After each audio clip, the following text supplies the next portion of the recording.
ನಾನೊಂದು ಸಣ್ಣ ಕಥೆಲೇ ಹೇಳ್ಬಿಡ್ತೀನಿ, ಯಾಕಂದರೆ ಹೇಳ್ತಾ ಹೋದರೆ ತುಂಬ ದೊಡ್ಡದು. ಶ್ರೀರಂಗಪಟ್ಟಣದಲ್ಲಿ ನಿಮಗೂ ಚೆನ್ನಾಗೆಲ್ಲ ಗೊತ್ತು.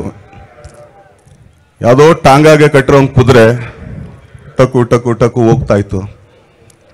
ಆ ಕುದುರೆನ ಯಾರೋ ಒಬ್ಬರು ನೋಡಿದ್ರು, ಕುದುರೆ ಸ್ವಲ್ಪ ಪರವಾಗಿಲ್ಲಲ್ಲ, ಎಲ್ಲದಕ್ಕಿಂತ ಸ್ವಲ್ಪ ಹೈಟ್ ಐತಲ್ಲ, ಇದ್ಯಾಕೆ ಇಲ್ಲಿ ನೋಡ್ತದೆ ಅಂತೇಳಿ ಅವ್ರಿಗೆ ಆ್ಯಕ್ಚುಲಿ ರೇಸ್ ಕೋರ್ಸ್ ಗಂಧಾನು ಗಾಳಿನೂ ಗೊತ್ತಿಲ್ಲ. ಅವ್ರಿಗೆ ಗಂಧ ಗಾಳಿ ಗೊತ್ತಿಲ್ಲ. ಪರವಾಗಿಲ್ಲ ತಗೊಂಡೋಗೋಣ ಅಂದ್ಬಿಟ್ಟು ಕರ್ಕೊಂಬಂದು ರೇಸ್ ಕೋರ್ಸಲ್ಲಿ ನಿಲ್ಲಿಸ್ಬಿಟ್ರು ಆ ಕುದುರೆನ. ಬೇರೆ ಕುದುರೆಗಳೆಲ್ಲ ಇತ್ತು, ಅವಾಗೆಲ್ಲ ತುಂಬ ದೊಡ್ಡ ದೊಡ್ಡ ಕುದುರೆಗಳು ಓಡ್ತಾ ಇತ್ತು ಆ ರೇಸಲ್ಲಿ. ಗೇಟಿಗೆ ಸೇರಿಸ್ತಾರೆ ಗೊತ್ತಾ, ರೇಸ್ ಓಪನ್ ಆಗೋಕ್ಕೆ ಮುಂಚೆ ಆ ಥರ ಎತ್ಕೊಂಡೋಗಿ ಅಲ್ಲಿಗೆ ಆ ಗೇಟ್ಗೆ ಹಾಕಿದ್ರು.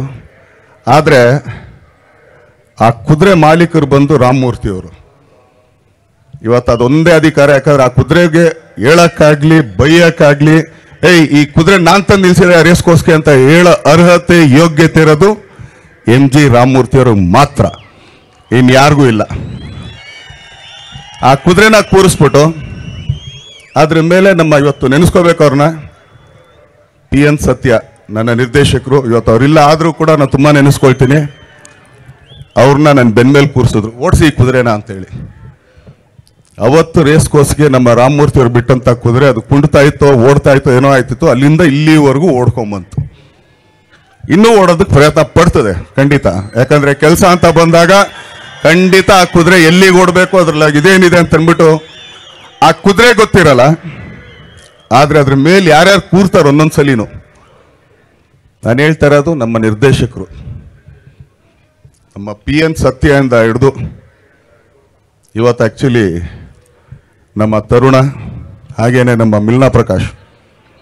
ಯಾಕಂದ್ರೆ ಅದಷ್ಟೂ ಜನ ಅವ್ರು ನನ್ನ ಬೆನ್ಮೇಲೆ ಕೂತೇ ಓಡಿಸೋದು. ಖಂಡಿತ ನಂದಲ್ಲ ಸಿನಿಮಾ, ನಾನು ಮಾಡೋದಲ್ಲ.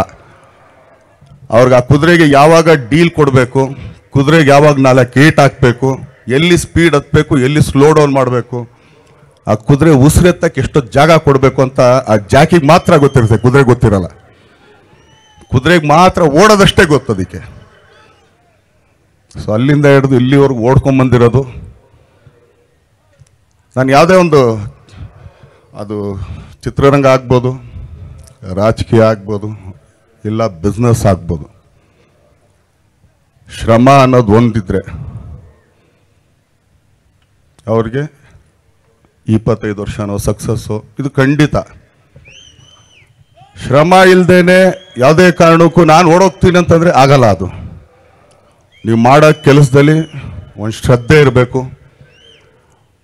ಯಾಕಂದರೆ ನನಗೆ ಹೇಳ್ಕೊಟ್ಟಿದ್ದಂದ್ರೆ ನಾನು ಕಲ್ತ್ಕೊಂಬಂದಿದ್ದೆ. ಯಾಕಂದರೆ ನಮ್ಮ ಚಿತ್ರರಂಗದಲ್ಲಿ ಎಲ್ಲ ದೊಡ್ಡ ಸೀನಿಯರ್ಸ್ ನಮ್ಮ ಜೊತೆಗೆ ಯಾರಿವತ್ತಿಲ್ಲ, ದೊಡ್ಡ ದೊಡ್ಡವರು. ಆದರೆ ನಮ್ಗಿಂತ ಈಗ ಸೀನಿಯರ್ಸ್ ತುಂಬ ಜನ ಇದ್ದಾರೆ. ರವಿ ಸರ್ ಆಗ್ಬೋದು, ಶಿವಣ್ಣ ಅವ್ರು ಆಗ್ಬೋದು, ನಮ್ಮ ವಿನೋದ್ ರಾಜ್ ಅವ್ರು ಆಗ್ಬೋದು. ಯಾಕಂದರೆ ವಿನೋದ್ ರಾಜ್ ಅವ್ರನ್ನ ನಾನು ತುಂಬ ಇಷ್ಟಪಡ್ತೀನಿ. ಯಾಕಂದರೆ ಅವ್ರು ಮಹಾಭಾರತದಲ್ಲಿ ನನಗೊಂದು ಪಾತ್ರ ಕೊಟ್ಟಿದ್ರು. ಅವ್ರ ನಾಯಕರು, ಆ್ಯಕ್ಚುಲಿ ನಾನು ಫಸ್ಟ್ ಹೀರೋ ಅಂತ ಹೇಳಕ್ಕೆ ಇಷ್ಟಪಡ್ತೀನಿ ಅವ್ರನ್ನ. ಯಾಕಂದ್ರೆ ಅವರು ಮಹಾಭಾರತದಲ್ಲಿ ಅವ್ರ ನಾಯಕ ನಟರು. ನಾನು ಅವಾಗ ಕಾಲೇಜಲ್ಲಿ ಒಂದು ಸಣ್ಣ ಒಂದು ಪಾತ್ರ ಅದು, ನಾನು ಸಣ್ಣ ದೊಡ್ಡದು ಅಂತ ಹೇಳಲ್ಲ, ನನ್ನ ಪಾತ್ರ ಅದು. ಆದರೆ ಆ ಪಾತ್ರ ಕೊಟ್ಟಿದ್ದು ನನಗೆ S. ನಾರಾಯಣ ಅವರು.